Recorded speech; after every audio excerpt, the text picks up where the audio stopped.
Je vais vite aller rajouter un filet d'huile d'olive et du basilic pour pouvoir la déguster tant que c'est chaud.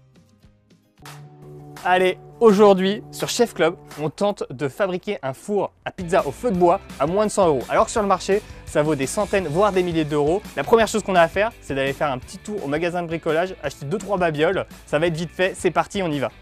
Alors là, je reviens du magasin de bricolage, ça s'est bien passé, j'ai tout trouvé, les 50 briques, les 2 dalles et les graviers. 96,80 €, on va voir si on a bien investi cet argent. Ce qui est sûr, c'est que c'est une activité accessible, pas besoin d'être un bricolo aguerri, c'est vraiment pour tout le monde, c'est parti. Je vais aplatir le terrain pour que ce soit vraiment plat, parce que quand je dois poser mes briques, il ne doit pas y avoir d'espace entre chacune d'entre elles pour garder le maximum de chaleur. Je vais rajouter un peu de gravier au centre pour isoler le foyer de chaleur. On a un beau U, c'est parfait, on va pouvoir poser les briques. Maintenant, c'est vraiment comme les Lego, c'est un jeu d'enfant. Il suffit de les poser et de les mettre à niveau. Donc là, on voit qu'il y a une asymétrie ici, c'est normal. Donc on va juste la compenser en commençant de ce côté avec cette brique. On va comprendre tout de suite ce que je fais.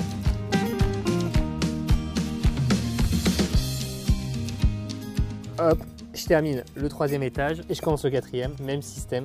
On arrive à un moment fatidique, on va construire notre cheminée, donc rien de compliqué, il suffit de déplacer cette brique de quelques centimètres qui va nous permettre de faire un appel d'air au niveau du four et de faire circuler l'air chaud.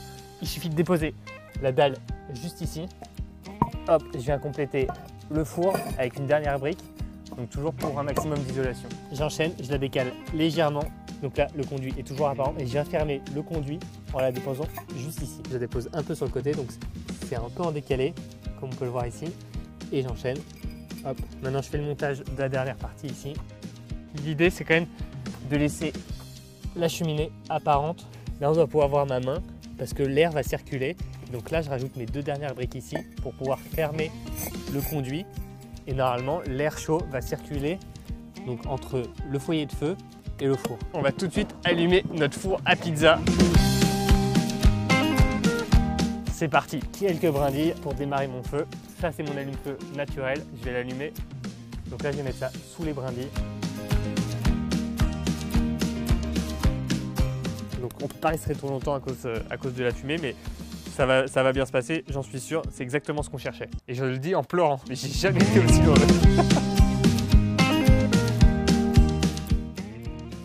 Là ça fait 20 minutes qu'on patiente et qu'on alimente le feu régulièrement. Je vais tout de suite prendre la température. 243, 240, 250. Donc bientôt, on va être au-dessus d'un four traditionnel qu'on peut trouver à la maison. Maintenant, on va passer à la conception des pizzas. Voilà ce que ça donne. Pour le détail de la recette, vous pouvez les retrouver dans l'application Chef Club. Donc c'est garanti italien. Je mets un peu de farine, hop, j'étale. Donc là, je pousse doucement. C'est la technique la plus simple pour pouvoir arriver à faire un beau cercle. On peut faire comme ça aussi. Donc là, ça va détendre la pâte, il suffit de la laisser suspendre. Je repose.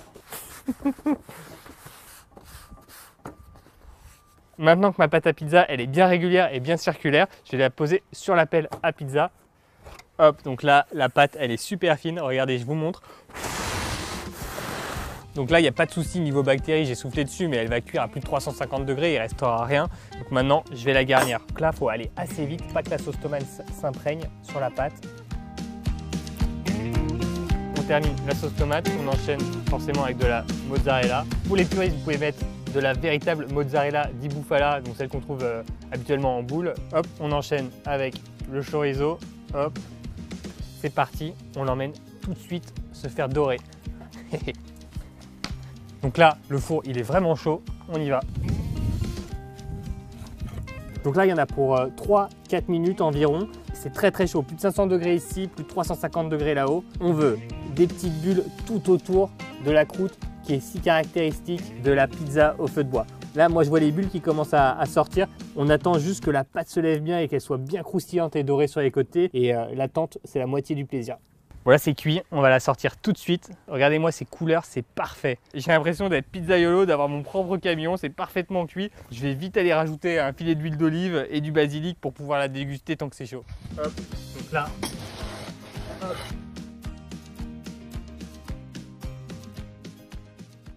Il n'y a plus qu'à couper.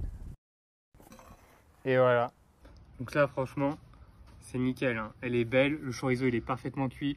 La croûte, Je vous promets qu'elle se casse, c'est-à-dire qu'elle est vraiment...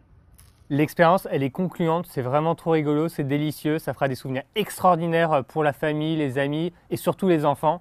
Donc n'hésitez pas, foncez. On a mis tous les détails déjà dans l'application Chef Club sur ces bonnes